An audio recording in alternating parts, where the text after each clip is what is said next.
not your job. You're not how much money you have in the bank.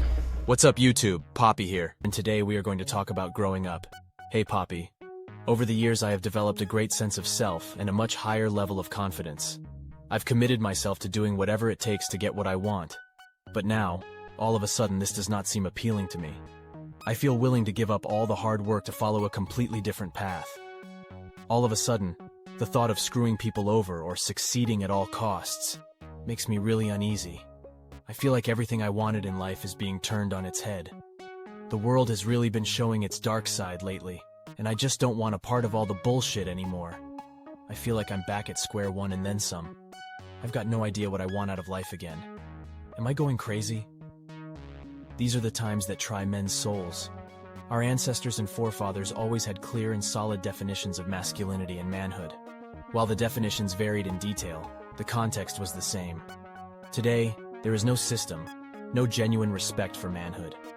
If a woman kills herself, it's a tragedy. But if a young man does the same, it's just another statistic. You're not crazy. You've grown up. Count yourself lucky, most people never do. Children are remarkably selfish.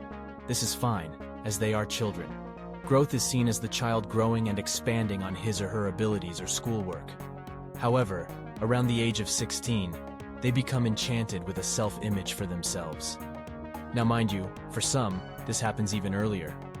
This self-image varies from individual to individual, but the results are the same: to create envy from others, excess pride, material goods, and sexual goods.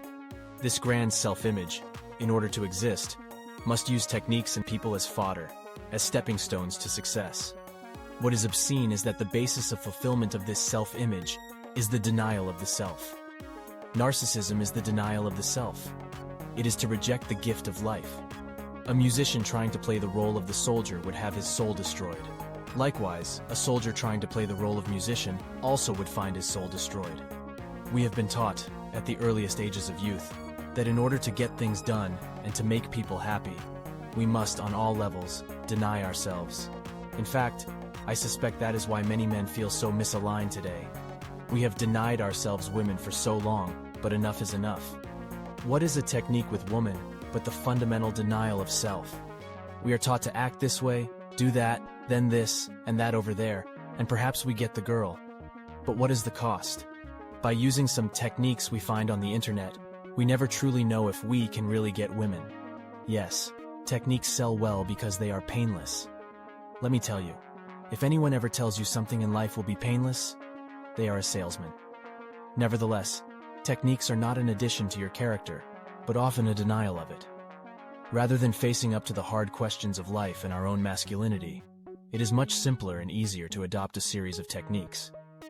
Narcissism's denial of the self permeates through today's society, as you have noticed. How often have you gone on a date with a woman and had her say everything you think she wants you to hear? Or how often do you find guys that act the way they think the women want? The technique-wielding seducer and nice guy differ on how they act, but the context of their actions is entirely narcissistic. Even the good girls and bad girls suffer from this extreme self-image. Reality to them is unseen. This is why they never seem to change once their bodies reach that of an adult. Many people remain narcissistic for their entire lives. I say, go do what you want. Go follow your dreams. Go embrace your passions.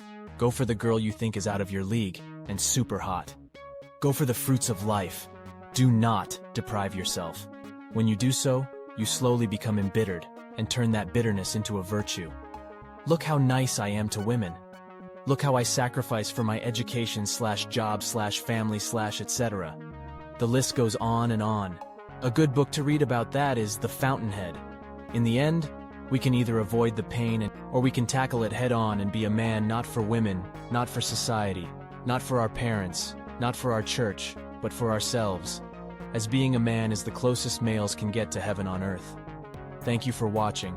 Till next time, stay classy.